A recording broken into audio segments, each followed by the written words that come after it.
Order, order. Good afternoon. I call Alex Sobel to move the motion. Thank you, Sir Jeremy. Today is 1,435 days since Russia launched its full-scale invasion of Ukraine. It has been nearly 12 years since Russia's invasion of Crimea, which many would say was when the war really began. The same fact stands as it did back in 2022 and back in 2014. We do not recognise the Russian-occupied territory of Ukraine as Russian.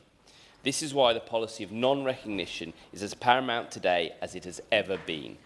Ukraine is a sovereign state with established borders, including Crimea, Donetsk, Luhansk, Kherson and Zaporizhzhia regions. These borders are recognised by the United Nations and by the majority of states worldwide. All the partially occupied regions voted in a nationwide 1991 referendum for Ukraine's independence from the Soviet Union. We must therefore preserve the principle of territorial integrity. Ukraine's borders are internationally recognised, and any changes achieved by force have no legal validity.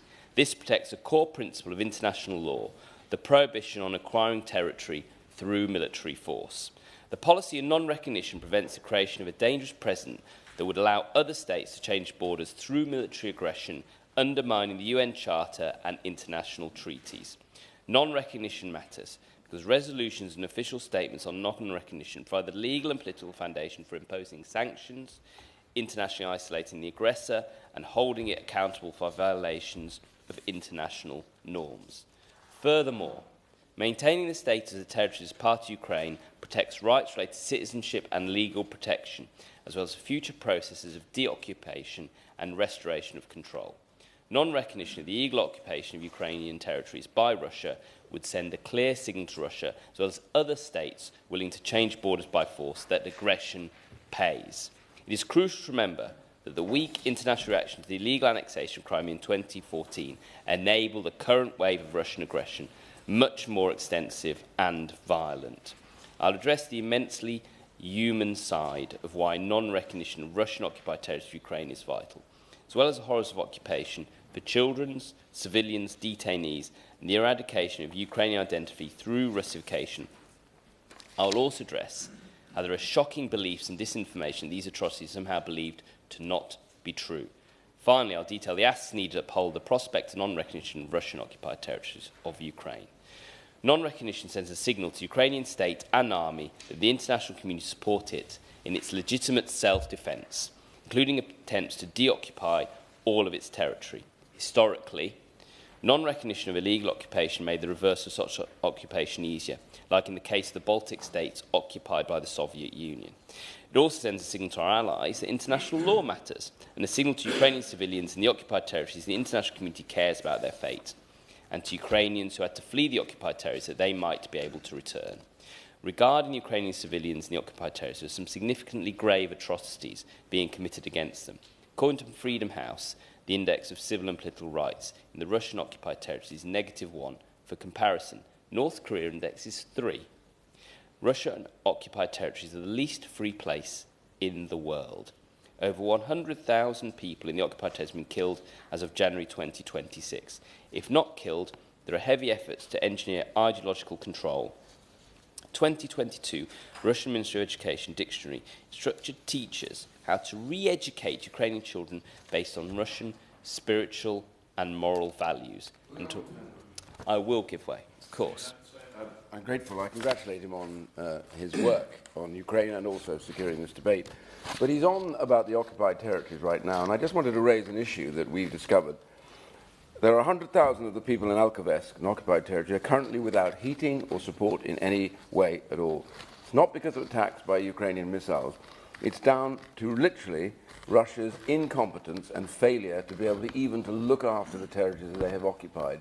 Does he not give you an example of their lack of care for areas that they say should be part of Russia? This is another nail in their coffin of lies, that they are in fact any interested at all in individuals. They just want the territory. This is an abomination. The right honourable member is absolutely correct. There is no part of the occupied territory of Ukraine where the standard of living is anywhere near what it was prior to the occupation. And people are being systematically deprived of not just of their livelihoods, but of the material decline in their standard of living, and those that obviously object to the occupation have been tortured, mutilated, killed, as Freedom House has evidenced. I just want to continue by saying that my right honourable friend for Plays and Renfrew House, I'd like to first congratulate and celebrate for this week being awarded the Order of Merit by President Zelensky, has dedicated much of her work since coming to this place to working towards the return of Ukrainian children kidnapped by Russia. Of course. I thank my honourable friend for giving way and for his very kind words. I'm pleased that he's touched upon the issue of the stolen children, because there are still many thousands of Ukrainian children who have been abducted from their homes, and of course 1.6 million children subject to militarisation and indoctrination in the temporary occupied territories.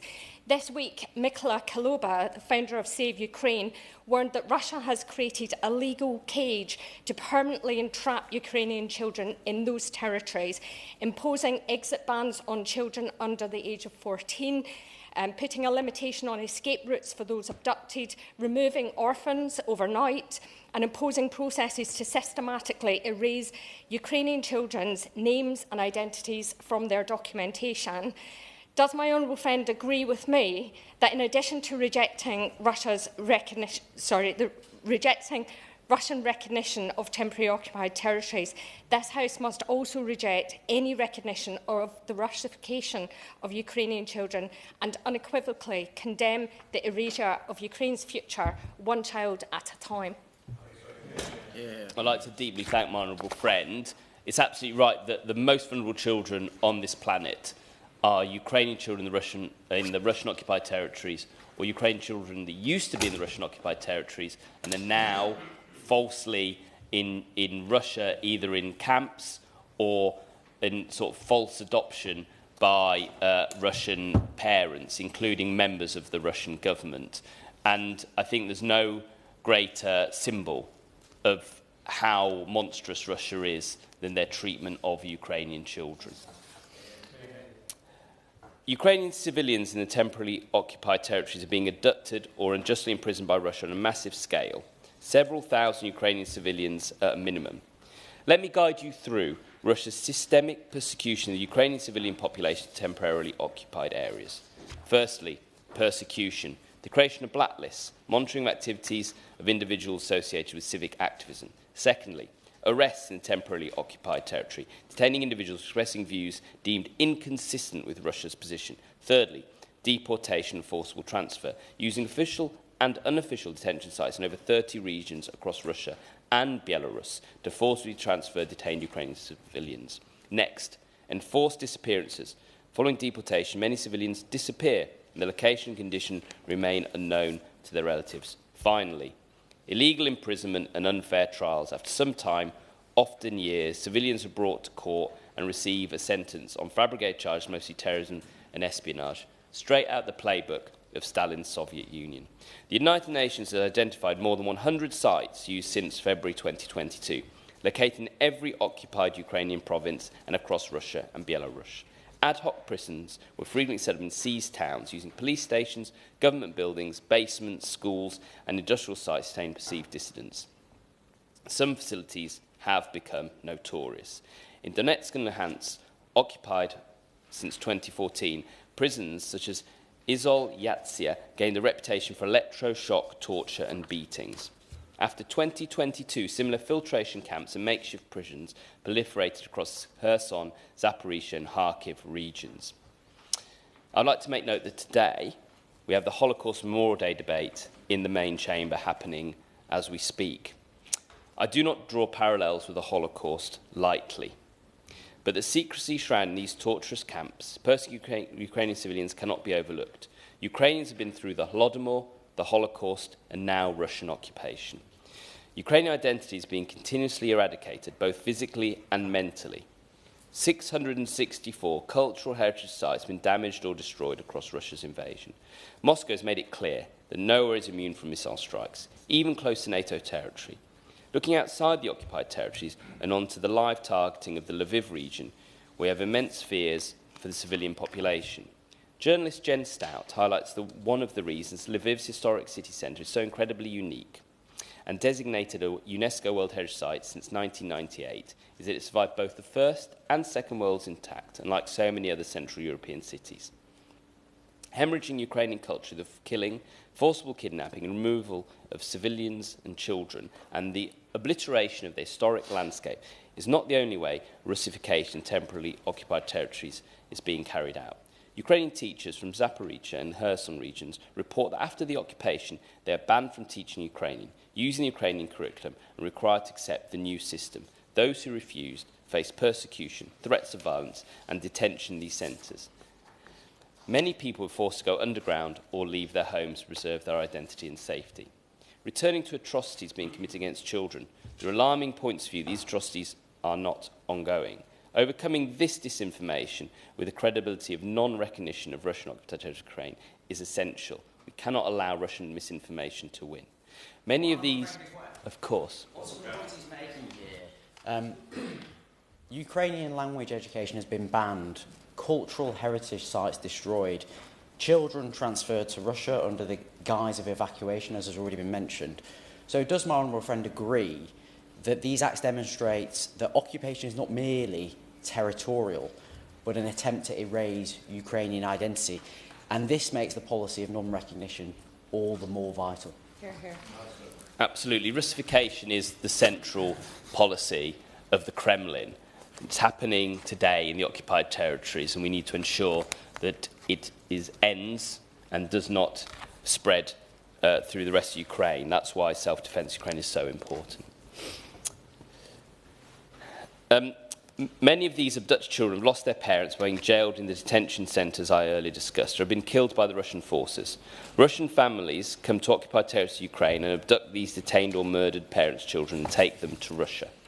Some of you may have heard the interview on the BBC's Ukrainecast in December about the Russian so-called Children's Rights Commissioner, subject of an ICC arrest warrant for the alleged unlawful deportation of Ukrainian children, and gave an interview in October on a Russian talk show which openly discussed a child she claims to have adopted from Mariupol. She describes how Philip, this young Ukrainian boy, is reluctant to accept a Russian identity, describing how he spends his time in Moscow, in her home, on Ukrainian websites, singing songs in Ukrainian, but also how she managed to gradually change his mindset to the way things were. These abducted Ukrainian children will consequently be militarised and indoctrinated, used as troops against their own people. These atrocities, along with disinformation fed to Russian troops that they are liberating Ukrainians by occupying the territories, needs to be called out consistently by the international community. The policy and non-recognition of Russian occupied territories of Ukraine can help with this process. Temporary occupation, regardless of duration, is illegal and does not confer any territorial rights upon the occupying power. Journalists who try to document events have themselves become victims of torture and repression.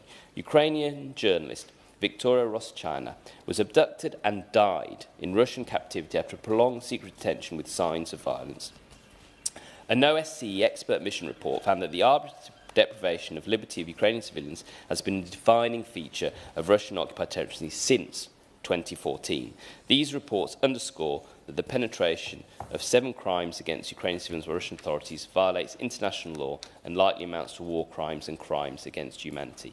These 7 interlocking crimes against humanity, illustrated to what I've spoken about today, are persecution, illegal detention, deportation or forcible transfer, enforced disappearance, torture and other inhumane acts, sexual violence and illegal imprisonment. These mutually reinforce one another to disable dissent and consolidate control over areas it is illegally occupied during its war of aggression against Ukraine.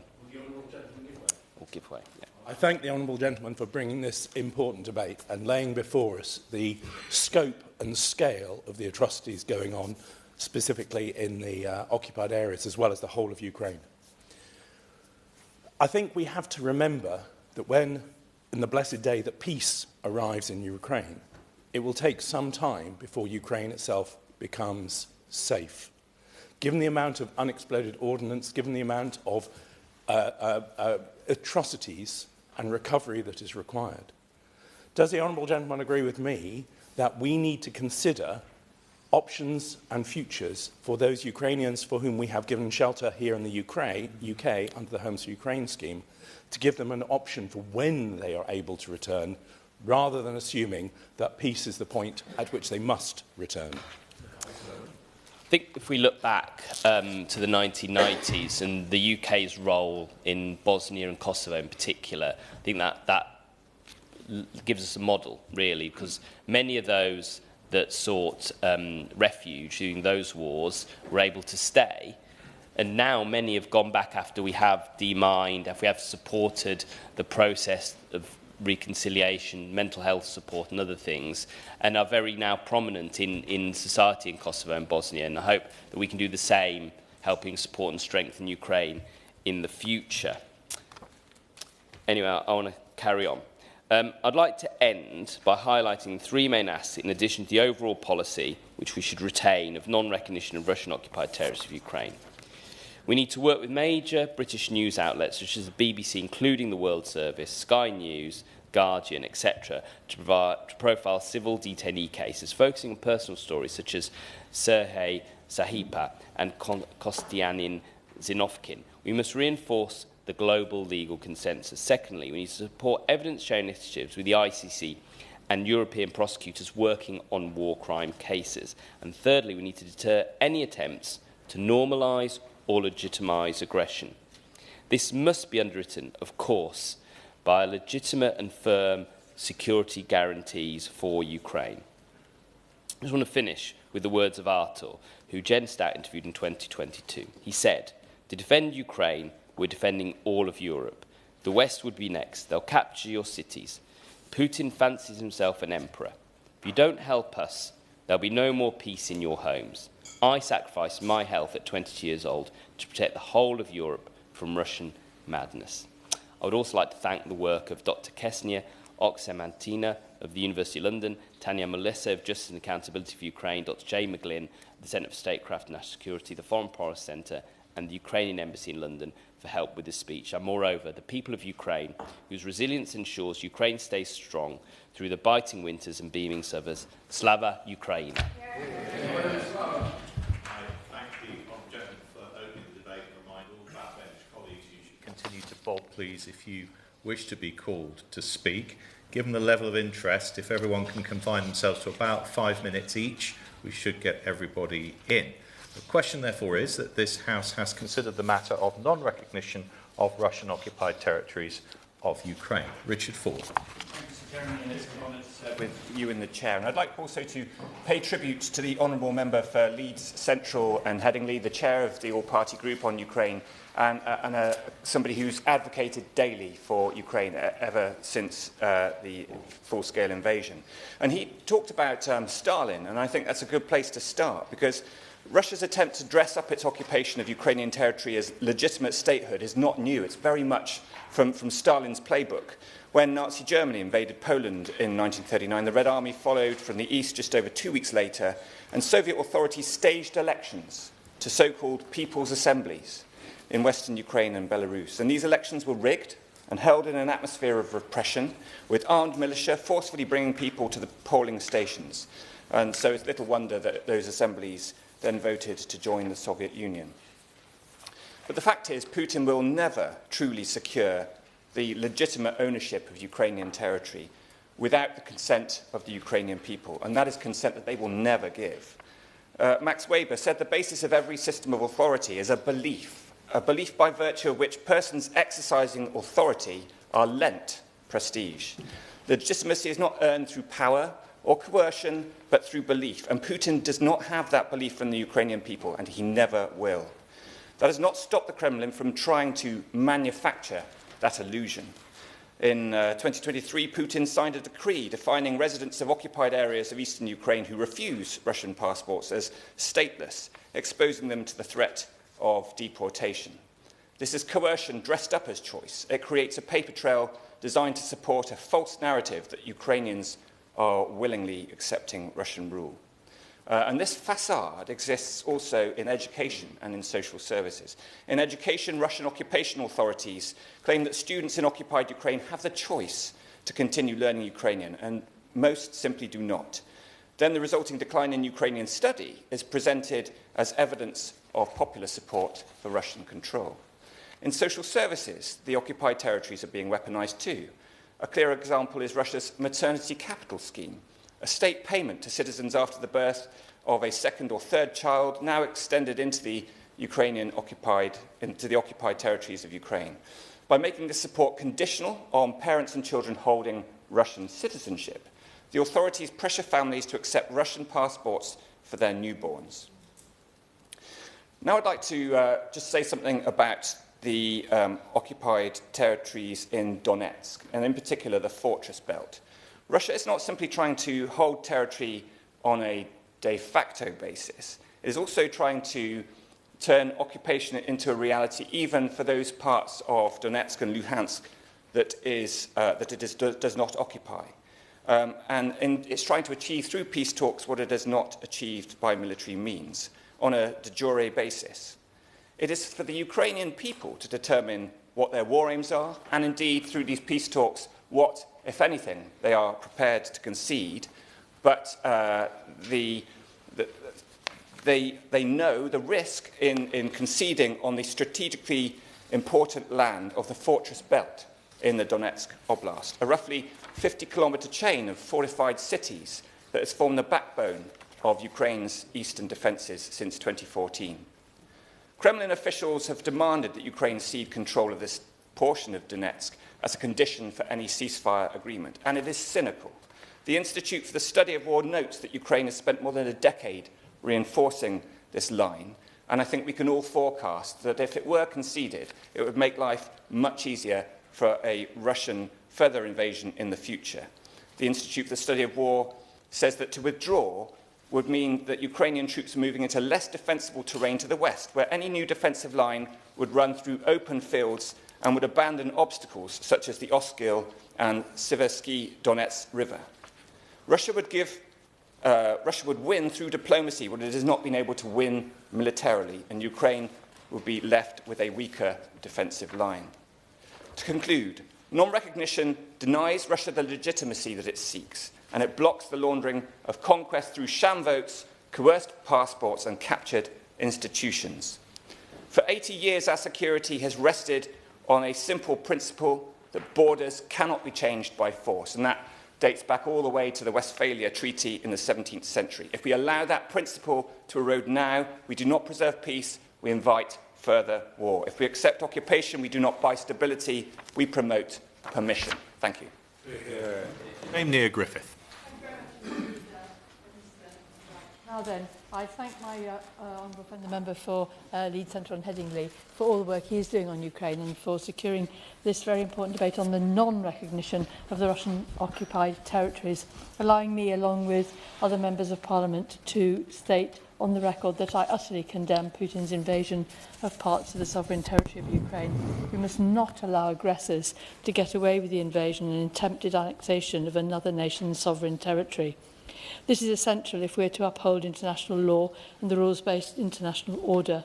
Moreover, weakness, inaction and ceding to Putin will only embolden him, as indeed it already has done. Not content with his invasion of Crimea in 2014, he launched the full-scale invasion of Ukraine in 2024. The United Nations have repeatedly reaffirmed Ukraine's sovereignty and territorial integrity within its internationally recognised borders. Russia has absolutely no right to be trying to assimilate the territories it's occupying into its own administrative systems. Rather than repeat the excellent points made by colleagues, both on the legal framework and from my honourable friend here on the appalling kidnapping of Ukrainian children, I want to mention some of the other aspects of this dreadful situation facing the citizens there. On the last visit of the APPG to Ukraine, we visited Vinnytsia, a city the size of Swansea, in central Ukraine, where they have welcomed, housed and supported 47,000 Ukrainians displaced from the temporarily occupied territories, 47,000 individuals who've had to make agonising decisions about uprooting and leaving their homes, friends and family and work colleagues, each with their own story, and who will be worrying day in, day out about what's happening in their hometowns in the temporarily occupied territories and what the future holds. We also met extraordinary business people who'd come to Vinica and re-established their businesses. One entrepreneur who'd relocated his factory to Vinica and had to recruit new workers, and then a couple who had a patisserie business, not only setting up their new kitchens, but establishing a whole new customer base in local cafes in Vinica. And then we visited a displaced university, moved lock, stock and barrel to Vinica. And that was just in one city. And that is, of course, replicated across Ukraine, at a time when cities across Ukraine are themselves under attack from Putin, when resources are having to be prioritised for the war effort, and when many of their own citizens are serving on the front line. The challenges and the pressures are enormous. I remind us of these displaced populations, both to remind us of their individual human stories and to highlight the impact of this exodus of talent from their hometowns. Back in the temporarily occupied territories, we've seen the devastation, buildings destroyed, and we've seen how there's been lack of water, lack of power, cities with not just the physical infrastructure hollowed out, but the loss of so many of their citizens, both on the front line and by displacement to other areas of Ukraine and beyond. And that has a very significant impact on their resilience. But more than that, Ukrainian citizens are subject to the relentless attack by Russia on their very identity, being declared by Russia as Russian citizens, with some 3.5 million Russian passports issued and 300,000 forcibly conscripted into the Russian military forces, with some 664 cultural heritage sites damaged or destroyed and Ukrainian children being forced to follow the Russian curriculum with its narrative and worldview. We heard from the Ukrainian Ministry of Education how they provide online materials which families have to use clandestinely in order to allow their children some access to Ukrainian education. Ukrainians in the temporarily occupied territories have been subject to the most appalling abuse by the Russian authorities, with over 15,000 detained, with a horrendous list of arbitrary arrests, appalling detention conditions, torture, sexual violence, unfair trials, detained either in the many detention centres in the temporarily occupied territories themselves or deported to Russia. Their specific targeting of those who uphold Ukrainian civic identity and local officials who will not collaborate with the aggressors, and even those who are just distributing aid. The inhumane and illegal treatment of Ukrainians in the temporarily occupied territories receives very little news coverage, and too often it does not feature in talks about a ceasefire or peace. I do know that the Minister himself has taken a very sustained interest in all of these matters. Yeah. So I would be grateful if he would tell us what the United Kingdom is doing and what more we can do to highlight and tackle the issues. Firstly, to raise the plight of civilian detainees in the temporarily occupied territories as widely as possible, and particularly with the appropriate international bodies and meetings such as the United Nations and the G7. Secondly, to support the international bodies such as the ICC in trying to get access and establish accountability, provide support for the Ukrainian authorities and NGOs in trying to document this situation. And thirdly, to impose sanctions on those authorising and carrying out these crimes against the civilian population. Extraordinarily challenging as it may be, it's vital that we work with the Ukrainian international allies to be persistent in raising the plight of those living under occupation and the illegal acts against them, and particularly against those held in detention, and stress the accountability of their captors, seek the location and release of those who are in detention or have disappeared. But we need to look beyond the present to a time when the temporarily occupied territories come back under Ukrainian control, and prepare for the enormous task of reconstruction, which will not just be a physical task of rebuilding the physical infrastructure, but will crucially require the rebuilding of communities. John Whittingdale. Thank you, Sir Jeremy. It's a pleasure to serve under your chairmanship, and I'd like to start by congratulating the honourable gentleman, the member for Leeds Central, who has been tireless in pursuing the issue of Ukraine and our support for it. I was also delighted to hear from him that the Honourable Lady for Paisley has received the Order of Merit. It is richly deserved. I was proud to receive it when I chaired the APPG, and I know that the Honourable Gentleman opposite also was equally proud, and it is a great honour.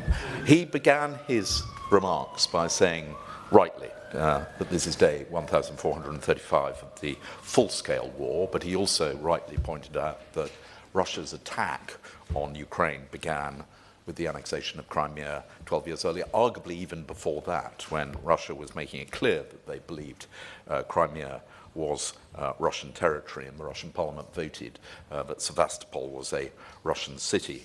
But when the annexation took place, it was in a flagrant breach of the Budapest Memorandum, of which we were a signatory along with Russia and the United States. It was a breach of international law.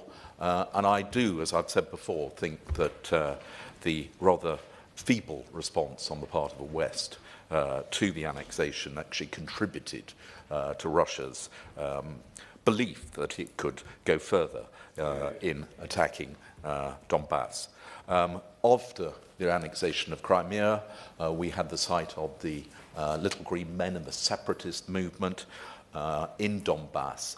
But we knew, and the evidence was overwhelming, that these were not separatists. They were armed by Russia, they were funded by Russia, they were directed by Russia, and indeed, of course, with the horrific shooting down of MH17 onto the territory by separatists, we have intercepts which shows that they were clearly operating under the command of the Russians.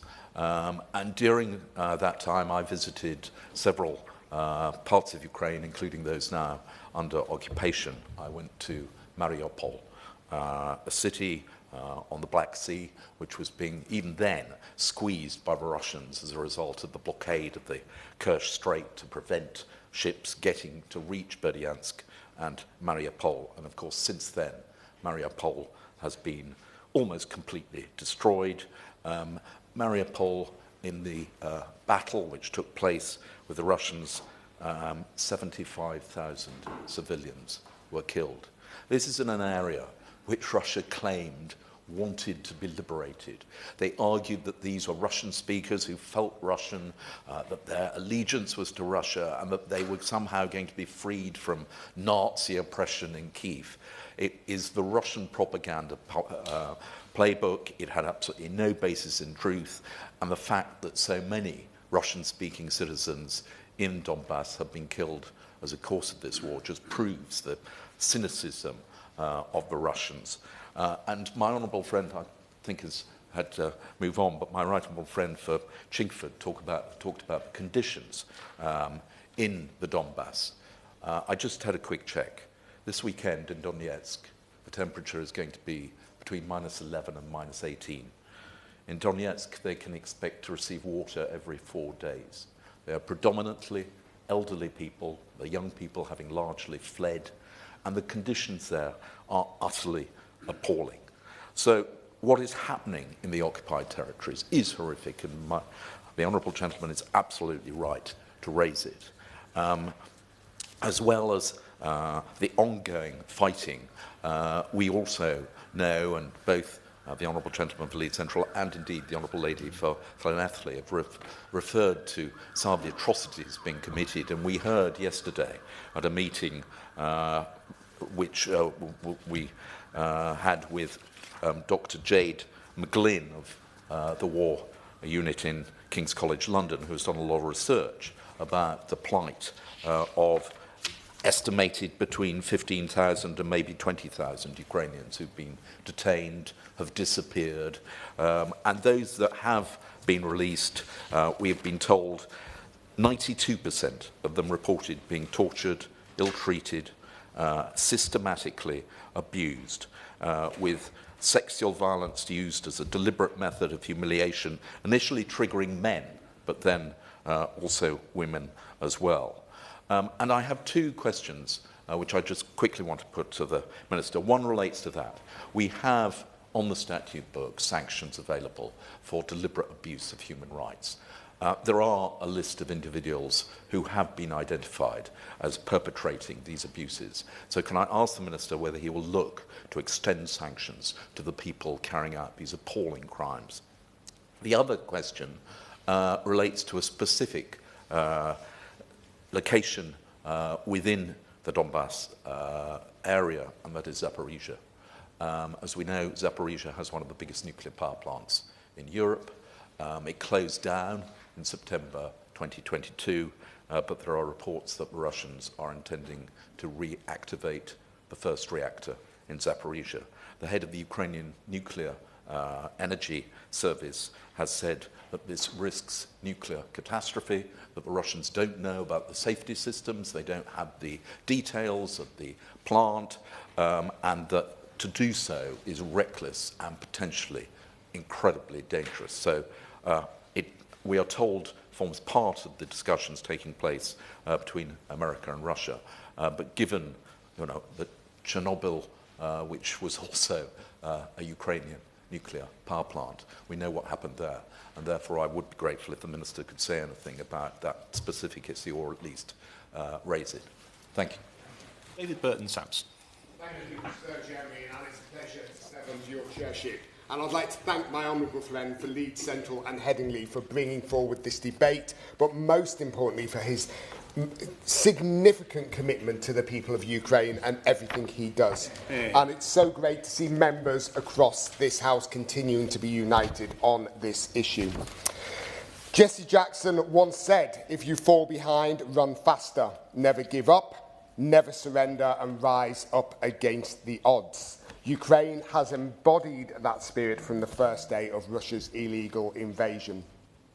Now today, Putin insists that any peace deal must involve Ukraine surrendering territory. His agreement to any draft peace deal can only proceed, he claims, if Kyiv gives up land. Ukraine is right to reject this.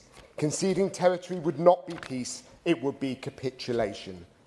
International law is unambiguous. Territory cannot be acquired by force, and the international community has consistently refused to legitimise borders drawn through coercion.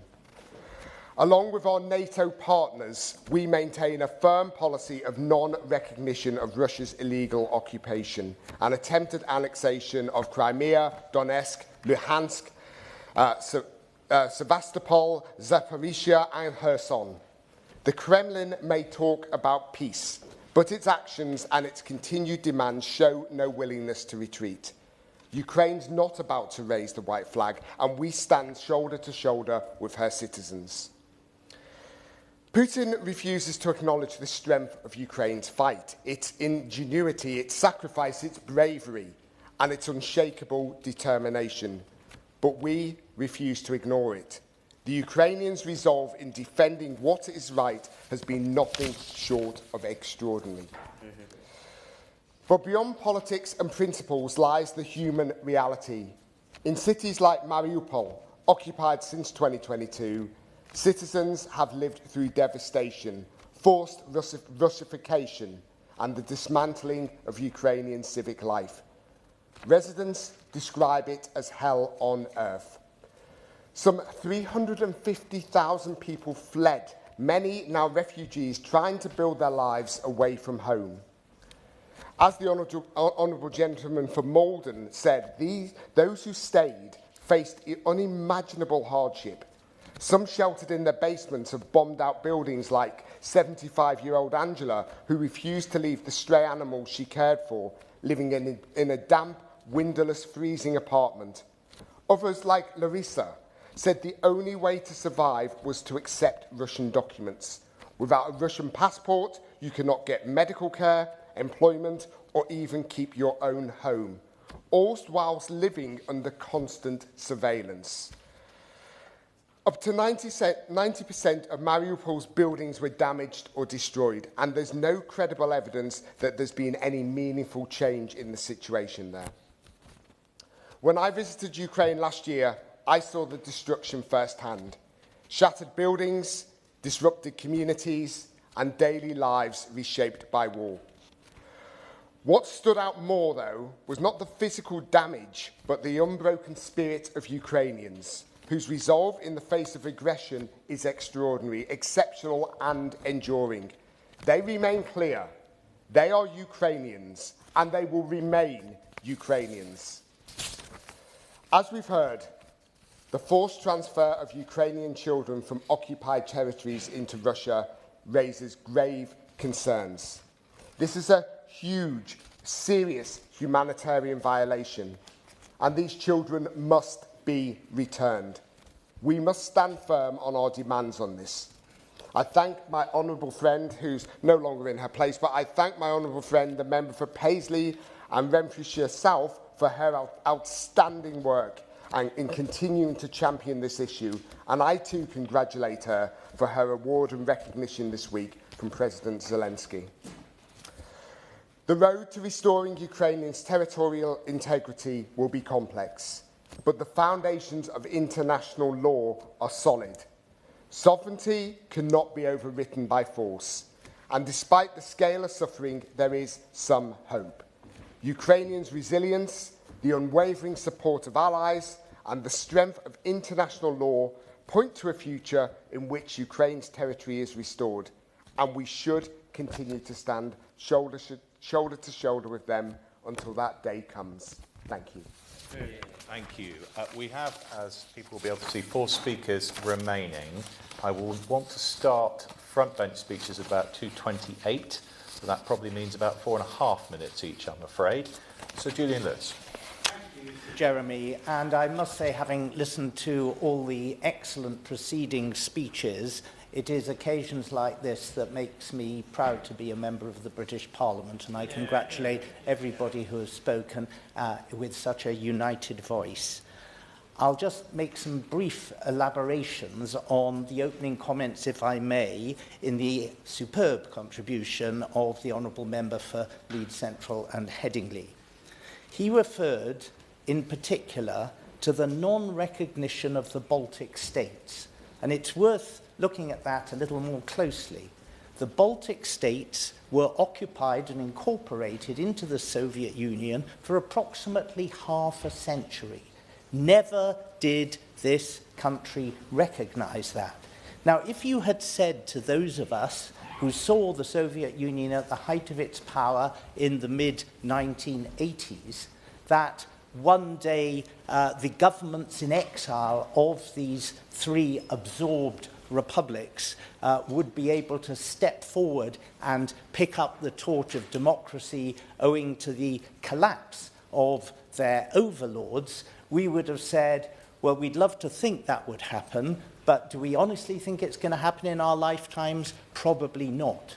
But it did. And when it did, the implosion was dramatic, unexpected, and complete. And yet, there are some people who regard the breakup, the dissolution of the Soviet Empire as a geopolitical disaster.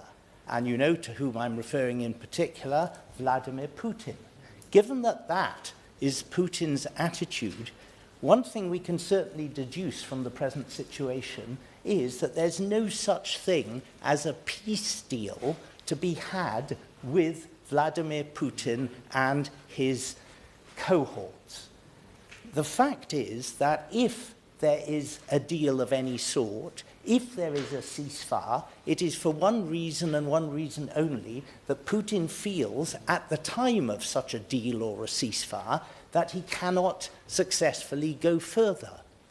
If then there is a cessation of fighting for a while, you can be equally sure that the moment Putin thinks he can go further, he will start all over again. So there is absolutely nothing to be gained in terms of goodwill or basis for future relationships and stability by giving any concessions to Putin whatsoever in terms of land exchanges or recognition of occupation. So let me turn instead to another parallel with the 1930s, and that is the fact that Putin made one big error. He signaled by his early occupation of Crimea what his intentions were, but he wasn't then able to carry them out for quite a few years, in which time the defensive capability of the Ukrainians had massively increased with the surreptitious help, I suspect, of certain Western powers, including ourselves. And as a result of that, Ukraine was able to put up a much stronger defense than anybody who was not part of that secret rearmament and training program would have anticipated. Yes, of course, we give way. I'm listening with great interest to my friend's speech, but he will also remember Operation Orbital, where the UK actually did provide training and supplies to the Ukrainian armed forces in anticipation of the attack that then followed. Yes, this is entirely the sort of contribution that I have in mind. And as a result of that, it meant that when Putin was ready to take his next bite, the Ukrainians were able to prevent him. And yet, many people, including me, thought the most that we could probably do would be to offer the Ukrainian government a government in exile headquarters here in London when the whole country was overrun. The whole country was not overrun. Hopefully, the whole country never will be overrun, but those parts of it that have been overrun must never be recognized as belonging to the successors of the Soviet Union, namely the gang around Vladimir Putin, the killer in the Kremlin. Tim Rucker. Thank you, Chair, and can I thank my honourable friend from Leeds for securing this debate, and also to the right honourable member for the New Forest, who's made some very powerful points about parallels with the Baltic states, which I completely agree with. And I think we're all absolutely clear this afternoon that if invading your neighbour and holding territory by force brings political or territorial reward, then you're not buying peace, you're simply queuing up the next war. Borders should not be changed at the barrel of a gun.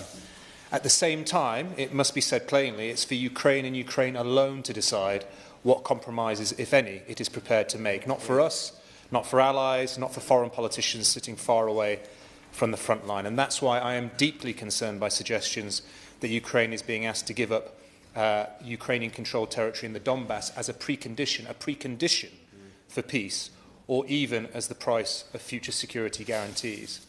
And let's be honest about what that means. My honourable friend made the point earlier. The front line in the Donbass is among the most fortified places on earth, built at great cost and defended with extraordinary courage. Thousands of Ukrainians have given their lives defending it, and you don't give that up lightly, you don't give it up on a whim.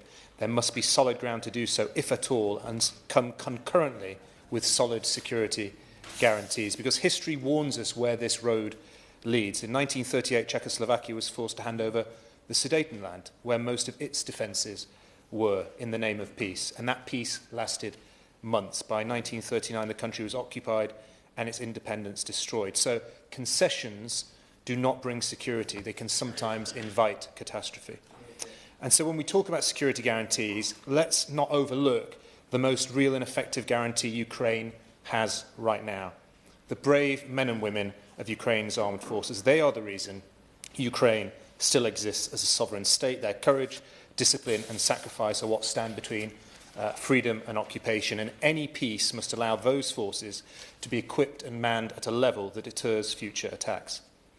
I also worry that parts of the international community are not doing their bit. In my view, the United States administration has been leaning far too heavily towards accommodating the Kremlin, talking tough but failing to use the enormous economic, military and political levers it has to apply real pressure. And I want to thank the work the Minister's been doing to make sure that British sanctions and British support has been robust for Ukraine. I'm very concerned by data showing that overall military aid to Ukraine actually fell last year, even though countries like the US, France and Germany stepped up their support. At this stage of the war, any drop in assistance sends the wrong signal. We need to give the Ukrainians everything they need and avoid the drip of capabilities and arms that we've seen since the war began. And finally, we need to be honest about how Russia has used frozen conflicts to its advantage. Across the post-Soviet space, from Transnistria, Abkhazia, the Donbass, Moscow has deliberately kept territorial disputes unresolved as a way of holding its neighbours in limbo. And these conflicts aren't accidents. They are tools used to maintain influence, block stability, and make it harder for countries to choose their own future or their own alliances. And we shouldn't kid ourselves about what these frozen conflicts really are. They are not peaceful compromises, they're pressure points, and they allow aggression to fester, and they show us that peace built by accommodating an aggressor does not resolve the case, it simply locks injustice in place. So, if to stop the bloodshed we have to accept non-recognition of occupied territories but de facto control by Russia, i.e. a frozen conflict, That, again, is for Ukrainians alone to decide, and we must support them in their decision, but ensure that we do not, in this country, recognise for 1 minute Russian claims. Madam Chair, a just and lasting peace can't be built on coercion or enforced surrender. It can't be built by asking the victim to pay the price for the aggressor's crimes. I stand with all my parliamentary colleagues today, standing firm for Ukraine's territorial integrity, for its right to choose its own future, and for a peace that is real and genuinely durable. Thank you. I think in order to get the last two speakers in, if we could roughly do 4 minutes or just under. Jim Shannon. Thank you. Chair, first of all, thank you for calling me, and also a pleasure to serve under your chairship. A big thank you to the member for Leeds Central and Headingley for his continued focus on the right thing by the Ukrainian people. I want to maybe just set the scene in relation to Russia's campaign of murder, of their rape of young girls as young as 8 and women as old as 80, of their massacres, of their torture. And which I'd like, when the Minister responds, if we can have that accountability in the process, those who have carried out war crimes are made accountable. I think I chair the APPG and Freedom of Religious Belief. I remember when they first attacked Donbass, there was a number of Baptist pastors went missing. They never ever found them. They were kidnapped and disappeared. The churches were destroyed. The holy relics were stolen and damaged. And that's all that they've done in relation to Ukraine. So I wish to say very clearly that I'm appalled at Russian aggression to their neighbours and the determination to take what they want, regardless of the wishes of the Ukrainian people or indeed of international law.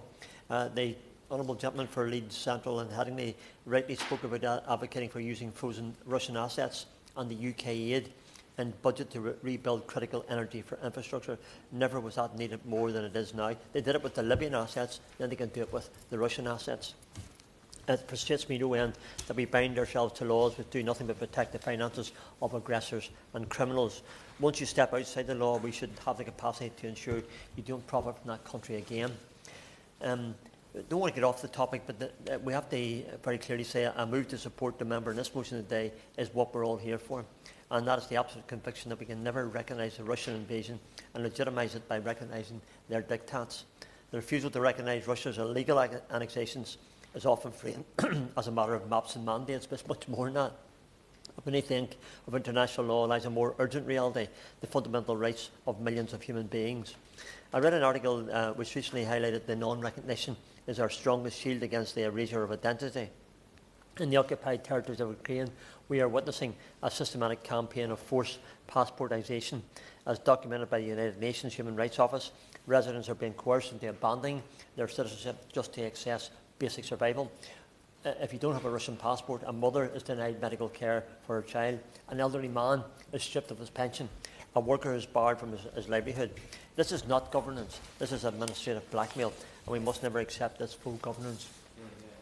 I was recently speaking to someone who carries out mission work in Ukraine from my constituency and Faith in Action, and who outlined the despicable treatment of Ukrainian young soldiers.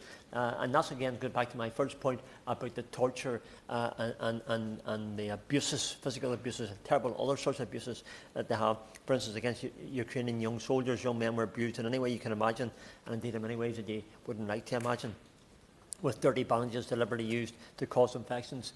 These are the type of people attempting to impose governance, those with no regard to dignity or indeed life, and we must continue to remain staunch in our opposition. We must also continue to remain resolute in support of the Ukrainians and be very clear that we will not legitimise their Russia's illegitimate actions now or at any time in the future. Whether it be Crimea, Donbass or wherever, there is no sliding scale of sovereignty. If we concede an inch of the 1991 borders, we concede the entire UN Charter. Putin is betting on Ukraine fatigue. He's betting on Western fatigue. He believes that if he holds territory long enough, the world will eventually blink and accept a new reality. This debate today must prove once again that this government, our government, is not enough for turning. Let them add another sanction to my name and the names of many others who are here. But we're not going to back down, either individually or collectively. Yeah. Thank you. Thank you very much. Just bang on time. Tom Hayes. Thank you, Ms Butler, and I thank my honourable friend for Leeds Central and Headingley for securing this debate and all his work to advance the rights of the Ukrainian people, and for us all today debating non-recognition of Russian-occupied territory, because it's now been more than 1,400 days since Russia launched a full-scale invasion that we in this House, we in the government and we in this country utterly condemn, because Ukraine is a free country. It's long enjoyed freedom and democracy and the right to choose its own destiny. It will continue to have the sovereign right to decide its own future. And in attacking Ukraine, we are all agreed here that President Putin attacked democracy, freedom and the right of nations across Europe to choose their own path. We cannot, put bluntly, allow that freedom just to be snuffed out. To the people of Ukraine enduring unimaginable hardship for nearly 4 years, I want to say that Bournemouth stands with you, the UK stands with you, we all stand with your families and we stand with your country. For all the bombs, tanks and missiles that Putin has thrown at Ukraine, he's failed in his central aim. He has not broken the Ukrainian spirit. Theirs is a courage that refuses to be broken. He hasn't crushed the national will of a people determined to live freely, and as we've heard today from honourable members, that is important because it means that Ukrainians will never give consent for Russian occupation. Ukraine's future must be shaped by Ukrainians, not imposed by brutal force. The Donbass must not be traded away in backroom deals, and nor must any other part of Ukrainian territory. So I welcome the fact that our Prime Minister, along with European leaders, have been unequivocal, that territorial integrity matters, that borders matter, and that borders must not be redrawn by force. As we heard from my honourable friend from Macclesfield, these are lessons that Europe learned the hard way through devastation and bloodshed, and to forget them would be a grave mistake. Russia may occupy parts of Ukrainian territory, but occupation is not ownership, control is not consent, and this temporary military reality must never become permanent legal recognition. NATO Secretary-General and leading legal experts have been clear. There is no legal, moral or political case for recognising land seized by force, and nor should there. Recognition would not secure peace in Ukraine, nor would it secure peace around the world. Indeed, it would reward aggression and invite more of it. And I think we in this country need to be particularly cognizant of that, because every day we are repelling Russian cyber attack and Russian disinformation. Every day our security services fight against Russian spying and sabotage of our infrastructure. To some great extent, these threats are invisible to our public, and there is a sense that we do not want to draw too much attention to them, lest we alarm. But there comes a point when the scale, the intensity and the persistence of Russian attacks on our way of life need to be made public. And I think one of the ways in which we can start to talk about that is by highlighting the threat of allowing Ukraine to in any way have its land ceded to Russia. So in closing, we know that we need a peace that endures, not merely a pause, because we know what Putin will do with a pause. We know what he's already doing while talk of peace is ringing around capitals in Europe. He is instructing his Russian military to strike hospitals. He is killing civilians. He is leaving millions without power in the depths of a cold, cold winter. If Putin is doing this while he's promising peace, imagine what he would do in any pause. So we must strengthen our support for Ukraine and plan for a just peace. But we must also recognise Putin for what he is. We must intensify pressure on those bankrolling his war, including oil traders and the shadow fleet. We must speed up the clean energy transition so that this country is no longer left vulnerable to massive fossil fuel price spikes and insecure as a result. We must support Ukraine always to defend herself, to exercise the right to choose her future. And because peace in Europe is secured by confronting aggression, we must never yield. We must never allow settlement to be imposed over the heads of the Ukrainian people. Lib Dem spokesperson. Thank you, Ms Butler, and it's a pleasure to serve under your chairship. And I would like to join everyone else in congratulating the Honourable Member for Leeds and Central Headingley for securing this important debate. I would also like to start by echoing the sentiments that have been expressed by so many Honourable and Right Honourable Members in this debate, which is that any decision on whether to surrender territory is for Ukraine and Ukraine alone. Peace cannot mean carving up a sovereign European state behind closed doors. It cannot mean big powers forcing Ukraine to surrender its land and its people. We must not accept the principle that borders can be changed by force or by coercion. whether it is in Ukraine or anywhere else in Europe. It is vital that we stand up for the rules-based international order, even more so because there are those that flaunt it. I do not believe Putin's vision of peace. I do not believe it is peace at all. It is a pause, and a pause that will allow Russia to regroup, rearm, and return. We have seen this before in Georgia, in Crimea, and in the Donbass. Every inch of occupied Ukrainian land matters, whether it be Crimea, Donetsk, Luhansk, Zaporizhzhia, or Kherson. These are sovereign Ukrainian territories occupied illegally under international law. It is why we must finally act on frozen Russian assets. £30 billion of Russian assets reside in the UK. Meanwhile, Ukrainian cities are bombed, children are abducted, and civilians freeze without power.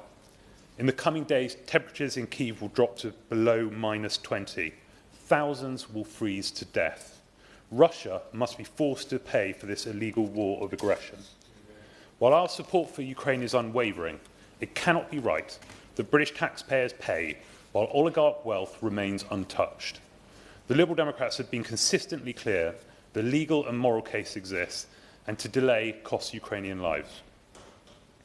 We discuss the war in Ukraine often in this House, and time and again those debates show support for Ukraine in this place is near unanimous. What is often missing from these discussions is not the feelings of those in this House, it is the wider public conversation outside it. Because while we are united here, Russia is doing everything it can to divide opinion beyond these walls. They are sowing division through bots, fake accounts, and coordinated misinformation. They are bribing politicians like Nathan Gill, the former head of Reform in Wales. They are seeking to influence elections, something I saw firsthand during my visit with the Foreign Affairs Committee to Moldova and Romania. They are painting themselves as the victim despite being the aggressor, and they are brazenly attempting to rewrite reality in real time. The United States now has a president who openly flirts with the idea of handing Ukrainian land to Russia and has repeated Kremlin talking points. The Armed Forces Minister, Minister Khan, spoke eloquently in a debate in the chamber the other day where he said, "We do not share a border with Russia, but we do share a front." I agree. I would also go further. Each of us is on that front electronically. It is our phones, our social media platforms, our Twitter feeds. Wars are not just fought with weapons, they are fought with misinformation and disinformation, with lies dressed up as common sense and comment sections filled up with bots. I'm sure many of us here have been told in person or online that it was NATO or Ukraine that started this war. That is a lie. It is a lie spread by Russia, but it is a lie that gets repeated. We must speak the truth, continually and relentlessly. It was Russia that started this illegal war. It is Ukraine that is defending itself. And here today we must reaffirm that non-recognition of occupied territories is not a diplomatic theory. It is a line that protects peace in Europe. Because non-recognition does not just happen in this House, in Number 10, in conferences or international stages. It must happen in people's lives too. It must happen in what they read, in what they share. Yesterday, the Financial Times reported that the Trump administration has indicated to Ukraine that US security guarantees may be contingent on Kyiv agreeing to cede the Donbass, that Ukraine should withdraw from its own territory as the price of peace. This is an attempt to strong-arm Kyiv into painful concessions that are demanded by Moscow. It is not peace, it is coercion. Ukraine has been clear, security guarantees must come before any discussion on land. Yet pressure is being applied almost exclusively to Kyiv, not to Moscow. The rules-based international order, the one that many of us taught and learned about in schools and university, that created stability, prosperity, and the possibility of peace. It allowed small nations to thrive without fear of invasion. It was imperfect, but it was grounded in rules we believed applied to everyone. That order is now being dismantled by messages, tweets, and decisions, in the humiliation of President Zelensky in the Oval Office, in the threats to invade Greenland, in random tariffs against allies and enemies alike, in the pausing of weapons to Ukraine, and in the quiet adoption of Russian talking points about territory and responsibility. It should deeply concern us that Russia's view of the US national security strategy was welcomed by Kremlin as largely consistent with their own. As Prime Minister Carney said in his powerful speech in Davos, middle powers have been quiet for too long, too submissive, too willing to rely on a hegemon that may no longer share our values. The UK must recognise we are moving towards a multilateral world where cooperation between like-minded democracies matters far more than blind reliance on a single power. We may all here agree that we must not recognise Russian-occupied territories and that Ukraine must decide what happens to its territories. But agreement here is not enough if people outside are being convinced that Ukraine does not matter, that borders do not matter, that this war has nothing to do with them. During a Foreign Affairs Select Committee session, I asked Nina Jankovic, former director of US Disinformation Governance Board, about Russian interference in UK politics. She was clear. She pointed to the convergence of Russian rhetoric with a specific voice here in Britain, their narrative echoed, amplified and normalised. We should not be surprised that the person she mentioned had a show on Russian-sponsored TV. We should not be surprised because he has personal ties to an authoritarian Trump administration parroting Russian talking points. We should not be surprised because he said Putin was the leader he admired the most. And we should not be surprised that neither he nor any of his party are here today condemning Russia. If we allow misinformation to hollow out public support, then our foreign policy becomes brittle. If people stop believing that this matters to their children's future, then Russia succeeds without firing another shot. So yes, we must act abroad, with our allies, those who have consistently and constantly shared our values, with weapons, diplomacy and leadership. But we must also act here at home, by taking misinformation seriously, by defending truth, by protecting our elections, by refusing to allow bots and lies to set the terms of any debate. Because Ukraine must not be forced to give up territory. And we must not recognise Russian-occupied land, not in this House, not in this government, and not online. Russia is trying to divide us, and for Ukraine, we must not let them. Thank you. Opposition spokesperson. Thank you very much. It is a pleasure to serve under both yours and Sir Jeremy's chairmanship during this debate, which is as important now as it was on the very first day of the illegal invasion. And I congratulate the honourable member for Leeds Central and Headingley, who is also chair of the APPG on Ukraine, on securing this debate, but also on his long-standing commitment to this as a cause.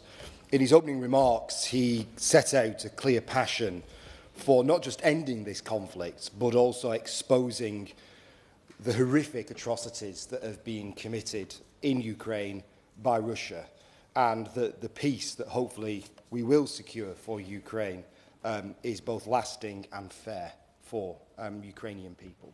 I also congratulate the honourable member, right honourable member for Malden, former chair of the APPG, who brings a wealth of experience to this, and also for highlighting that we have a trio of Order of Merits in this debate from Ukraine, showing the wealth of commitment across members in this House over many, many years to be supporters of our allies. For many people, many members in this House, this is not a newfound interest, this is not a newfound cause, this is something that has been of grave concern for a long time. And to the member for New Forest East for his history lesson and the lessons that we should learn, indeed, from history, which I will touch on in my later remarks, as quite often we do not learn from the obvious lessons on the pages of our history books. And it is easy, as has just been pointed out by the Liberal Democrat spokesperson and indeed others, that it is very easy to think of the Ukrainian conflict as something that purely happens over there, that this isn't something that is happening in our own country, on our own Facebook feeds and X feeds, that isn't actively where Russia takes aggression to us in cyber warfare as a country, and that the misinformation that exists in our own society is equally as important in fighting this as a conflict. So, we on this side of the House remain steadfast in our commitment to the people of Ukraine and their right to defend its sovereignty, territorial integrity and the freedom and democracy of its citizens. This was an illegal invasion, and we are clear that territorial concessions would simply be a reward to Putin. It does not take a degree in military history to know that if you appease a dictator with concessions, they are never content with those small gains. And by the way, I do have such a degree in military history, and I know from my studies that if we acquiesce now, Putin will simply not stop with Ukraine or bits of Ukraine. He will come for our other allies in Eastern Europe and won't be happy until NATO has been torn apart by Russia's own territorial ambitions and actions. Russia's demands have been deliberately excessive, no doubt intended to paint Ukraine as unreasonable for simply seeking peace within its own territory. As my right honourable friend, the Shadow Foreign Secretary, has rightly pointed out, Mr Putin has his KGB playbook out right now with the statecraft he is using, and we can't accept that. The recent trilateral talks once again highlight Ukraine's sincere desire for peace. So what is, as I asked the Minister, the British government's assessment of those talks and whether any progress has been made? And does the Minister agree with myself that the onus remains squarely on Putin to prove that he is sincere about wanting an end to this war, in contradiction to some of the things that we've heard today? We all saw the absolutely disgraceful attacks on Kiev that Putin launched against the backdrop of these talks. Any sincere attempt for peace must surely be preceded by an end to the killing of innocent people. This war has been nothing other than barbaric. Russia has targeted civilians. Women and children have been killed as part of indiscriminate attacks on Ukrainian towns and cities. Children have been abducted from their parents. Strikes on any energy infrastructure have led to power outages and no heating, despite temperatures hovering around minus 15 degrees Celsius for 3 weeks now. The Ukrainian people are suffering, even in parts of the country that Russia's military haven't managed to penetrate. For those in areas under Russian control, what assessment has the government made of the current treatment of those Ukrainian citizens, and what future guarantees will they seek for citizens in the event of peace being agreed?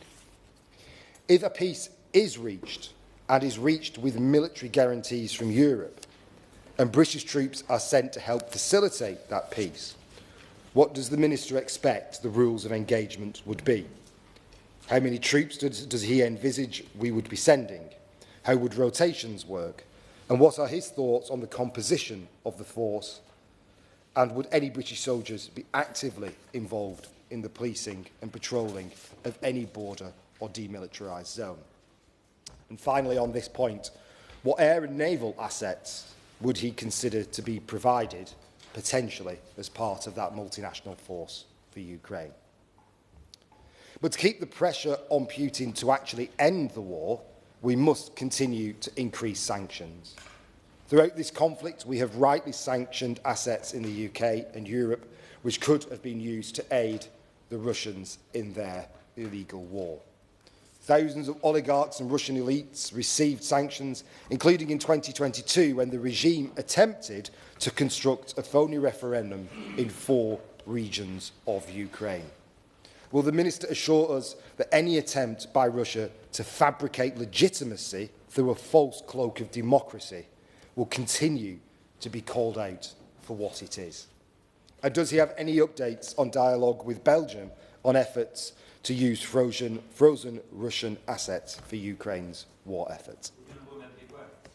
I thank the honourable member for giving way. And on that point of democracy and elections, I think it's a really important point. The government have launched an investigation into external influences on our own democracy, particularly financial influences, in the wake of the Old Bailey sentencing Nathan Gill, the Reform elected politician, to 10.5 years in prison for pushing out Putin's propaganda in the European Parliament.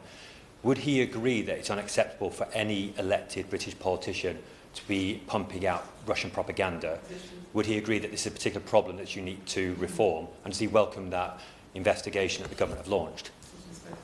Thank you very much, and I thank you for the intervention, and him for the intervention. As I said at the start of my opening remarks, it is very easy to think of this that is happening over in Ukraine and not something that is happening right here. And I think the sentencing of Nathan Gill should give some real reflection for Reform UK on why that happened for so long, unchallenged, and why Nathan felt comfortable in that party.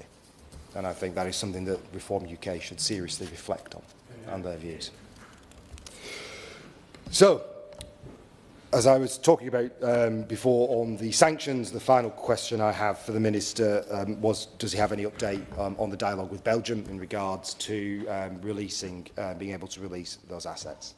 When in government, we led the world in defending Ukraine, committing to £3 billion of military support every year for as long as necessary, and we're one of the leading donors to Ukraine, providing over £12 billion in overall support since 2022. We were often the first mover on vital lethal aid, from Storm Shadow missiles to Challenger 2 main battle tanks. We benefited from cross-party support when we were in government, and it is in that spirit which I stand here today. So, Chair, we stand ready on this side of the House to support the government in doing whatever it takes to help our ally defeat this monstrous invasion and to determine and decide their own future. Thank you. Minister. Well, thank you, Ms Butler. It's a pleasure to see you in the chair, and indeed to have seen Mr Wright in the chair before as well. And I really want to begin by thanking my honourable friend from Leeds and Headingley for all of his work, not just in leading this debate today, but also as envoy and indeed chairing the APPG. And I see many friends around the room, friends of Ukraine, steadfast friends of Ukraine through many, many years, including some who I've travelled with to Ukraine myself and have seen the barbarity of what Russia has done there directly and first hand. And I do also have to, given that it's been raised, ask the question of where is the Reform Party today? You know, Putin's admirers, the record that's been set out by members across. And I have to also say, where are the Green Party? This week apparently saying that we don't need to spend money on defence. Well, I ask them to tell that to the people of the Baltics, or indeed the people of Ukraine, because it is foolish and deeply naive. I will happily give way. Thank you, Minister. And you mentioned the Baltic states, and the government published a strategy on Monday of this week, the 26th of January, including 14 Baltic and North Sea states in tackling the Russian shadow fleet. Would the Minister reflect on the fact that this is an excellent lever to put pressure on the economy of Russia so that they're less likely to make demands and kill the war? But equally, can the Minister advise what teeth this new strategy to tackle the shadow fleet will have? Thank you. Yeah. Well, I wholeheartedly agree with what he said, and helpfully and timely, I've just come back from the Baltic states. So I've been in Lithuania and Latvia the last 2 days, and I think it's very clear whether it's our work together on tackling the shadow fleet and Russian aggression, not only against Ukraine, standing in solidarity with one another and with Ukraine, but also in defending Europe as key NATO allies. We're working very closely with our Baltic partners. And I think there were many, many important points made by a number of honourable members about the history here. And the history in relation to this very specific issue, because I was able to share, and was honoured to share, particularly with my Latvian counterparts just yesterday, that of course Britain did not recognise the Baltic states' occupation by the Soviet Union, and we didn't through all that time, as the former chair of the Intelligence Committee set out, and that was a very, very important signal. It's hugely recognised and absolutely crucial. And we do not, and we will not recognise Russian-occupied territories of Ukraine. Rightly, they've been described as temporarily occupied. For that reason, internationally recognised borders cannot be changed by force. And in the Baltic states, I also saw the reality. I sat and walked around in a former KGB prison in Vilnius just 2 days ago, as well as seeing also the Holocaust Memorial and recognising what we've been recognising today and this week, but also the brutality of the Soviet regime and of Russian imperialism more generally, and tragically seeing poisonings, killings, detentions, show trials, and hearing about the murder of priests and others. Historically, this is all from the same playbook. We know it is the same playbook by which President Putin goes by, and it is the same playbook that his regime continues to go by. The Baltic states know that, we know it, Ukraine knows it, and it's absolutely right that members today have highlighted the appalling atrocities against people in those temporarily occupied areas. I'll happily give way. I'm Minister. I too have been to the Museum of Occupation in Vilnius, and it is a remarkable fact that it is the building which was occupied by the Gestapo, which was simply taken over by the KGB, and they continued to murder people in the basement. And that tells you something about the similarity between the atrocities carried out by the Nazis and the atrocities under communism. I completely and wholeheartedly agree with his remarks, and it's a very, very powerful place to visit and see that reality. But of course, like many colleagues in this House, I've also been in Kiev when the city's been under attack, and I think it's important we recognise particularly the brutality of attacks we've seen in recent days, the loss of life, the attacks on trains, on civilians, on kindergartens, on schools, leaving families not only in cold but without access to water and without light. And I was particularly taken as part of our school twinning programme just the other day to speak with young children in a school in Kiev who are twinned with a school here in the UK. Luckily, they had power for that time. They could do the link-up, but they had seen a major attack just nearby. And that reality, I think, should sit starkly in all of our minds. And of course, there is a proud link with my own part of the United Kingdom and those temporarily occupied territories. Cardiff was twinned with Luhansk. Donetsk was founded by a Welshman.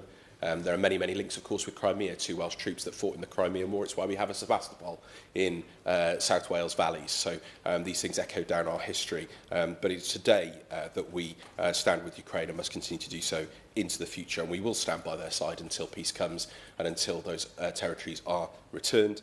In the meantime, we welcome the continued US-led peace efforts, including the last week's trilateral talks. And let's be clear, Ukraine is the one who's showing its commitment to peace and to agreeing a full, immediate and unconditional ceasefire. And Russia, of course, is stalling, repeating maximalist demands and continuing to carry out vicious strikes against Ukraine's civilian population and plunging the families into freezing conditions and starving them of necessities. And of course, next month marks a solemn milestone, 4 difficult years since the full-scale invasion, of course, the occupation of Crimea and annexation illegally of Crimea much before that, 12 years. And of course, Russia's occupation, as has been rightly highlighted by many members today, has always been rooted in repression, whether that is systematic human rights abuses, suppression of Ukrainian culture, language and independent media, as has been highlighted, attempts at Russification of children, the deportation of children. And of course, it's been rightly pointed out that schools have been forced to follow Kremlin curricula, the residents have been pushed to use the ruble and obtain Russian passports, and indeed they've attempted to absorb the regions into its legal system. This is not governance, this is despotism. That's what it is, and we should see it for what it is. I mentioned the humanitarian situation, but of course the situation in those occupied territories is also extreme. Medical facilities are overstretched, often prioritising Russian military needs over civilians. Civilians face arbitrary detention. I'm glad that many cases have been raised today. Deportation, indeed, strict movement controls with independent monitoring of this simply impossible. So I think it's important that members have raised individual cases today. We've spoken many times about that appalling and heinous crime of the forced deportation of Ukrainian children, the attempts at indoctrination in so-called patriotism camps and military-style training. And indeed, we will stand with the children of Ukraine and with all those seeking to return them, to identify them, to trace them, and really pay tribute again to the cross-party work that's gone on that, but particularly the work of my honourable friend who's not in a place from Paisley and Renfrewshire South. We have announced additional support in recent weeks to respond to humanitarian concerns, particularly on energy, 20 billion additional for energy security and resilience to keep lights on and homes warm when civilians need it the most. The expansion of our school twinning scheme, building that resilience between our peoples, and of course ensuring that we continue to provide support for reconstruction, for the development of Ukraine's economy, and looking to a time when we hopefully will have peace, that Ukraine can be reconstructed, that we can get back to a situation where their people are able to thrive independently as Ukrainians with hope into the future. Accountability has been rightly raised many times. Just before Christmas in The Hague, I was very proud to sign the treaty establishing a claims commission for Ukraine, providing a route for accountability and reparation, including for the families of illegally deported children. And last week, registered claims reached 100,000, with more categories to follow. And this seems a very clear message that violations of international law will not go unanswered, and we will continue to support the Commission's work and building on our role, of course, chairing the Register of Damage. Sanctions were rightly raised. We continue to increase the economic pressure on Putin. We've sanctioned more than 900 individuals, entities and ships, including 520 oil tankers. We're working with partners to counter the shadow threat through further sanctions. We're also, and I won't comment obviously on future designations, look at those who have been involved in the commission of atrocities and of course rightly mentioned those who've been involved in the deportation of children. And these measures are making a tangible difference because Russian oil revenues are at a 4-year low and Russia's economy is now in its weakest position since the start of the full-scale invasion. I will give very briefly because of the time.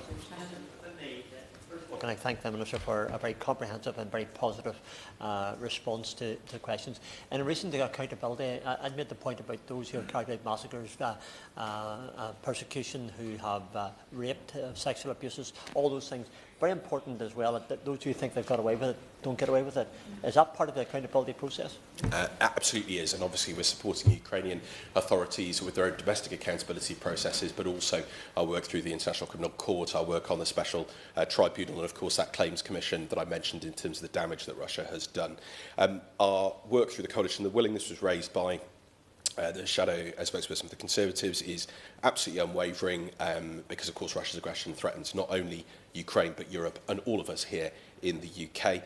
The Coalition of the Willing is committed to delivering robust security guarantees. The Paris meeting, very importantly, delivered a declaration of intent to deploy a multinational force and a vision for a multi-layered package of security guarantees supported by the United States. I'm not going to get into, for obvious reasons, very specific operational details. The opposition have asked this a number of times, but I don't think that would be helpful at this stage. But you can be absolutely assured that that, as well as the additional support, and Interflex and indeed Orbital and others were mentioned, our support to training and equipping Ukrainian forces as well to be able to defend their country and deter against future aggression is absolutely crucial.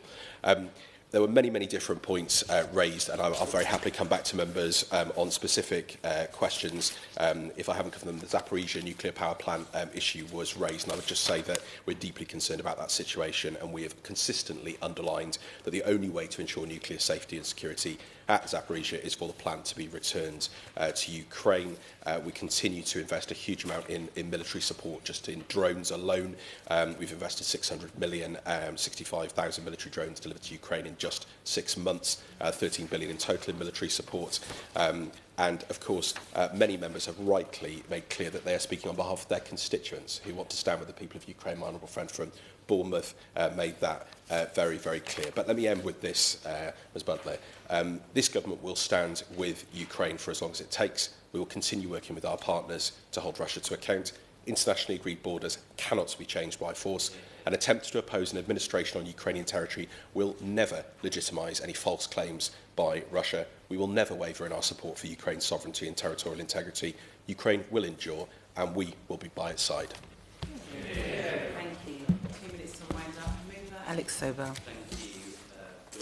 Thank you, I just want to first of all say that we had almost absolute unanimity in this debate. I think this is the most unanimous debate that I've ever taken part in since I've been a member. And secondly, that nearly every member that contributed to the debate has been to Ukraine, sometimes many times they've unfortunately had to travel with me. But I know there may be one or two that haven't been. I'm not sure if the Shadow Minister's been. I travelled with the Minister when he was the Shadow Minister, and I can tell the Shadow Minister he would be treated akin to a Minister if he went to Kyiv. I'm sure that it's in his plans to go.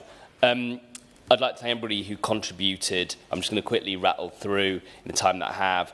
The Honourable Member for Honiton Sidmouth, thank him for his service in the military as well. The historical similarities, and particularly the fortress belt, are things that we definitely need to consider.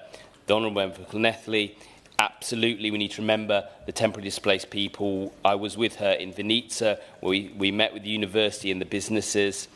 The excellent speech from my two vice chairs, the Honourable Member for Malden, the Honourable Member for Southend, talking about historical experience of being in the Black Sea and the first wave of Russian aggression and the nuclear crisis and the concerns around Zaporizhzhia, and from Southend the experience of Mariupol.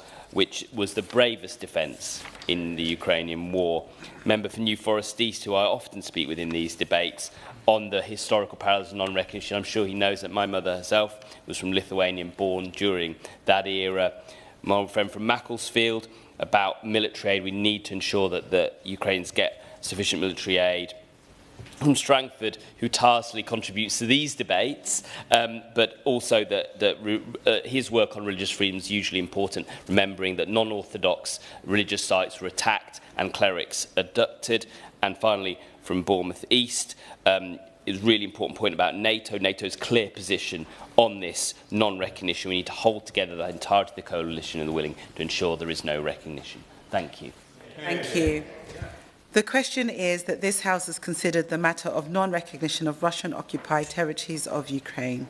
As many are of that opinion, say aye. Aye. To the contrary, no. I think the ayes have it. The ayes have it. Order, order.